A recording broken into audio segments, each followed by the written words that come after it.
Apisa magarita e kaunti ma Isiolo manyo gi liyo achich moro mapok oyangi manochielo gi magina MCA ma Burat Nicholas Lorot nyadiriyo odhiambo manyoro kendo oringo.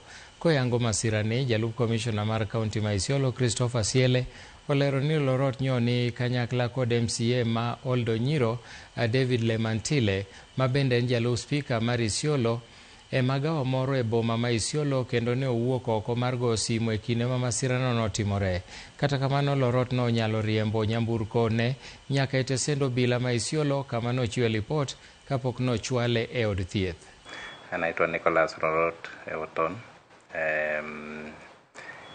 Walikuwa na kikao na mwenzake Lemantile wa Oldonyiro na vijana wengine wawili walikuwa wanakunywa chai kidogo, akatokezea nje kupiga simu.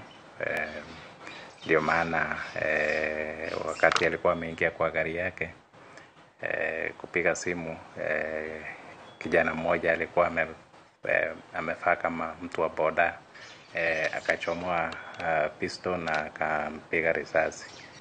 So kwa sasa yuko out of danger, maisha yake haiko hatarini, lakini kulingana na ripoti ya DCI ni kwamba kuna risasi kama 1-2 ambazo zimekuwa lodged kwa mwili.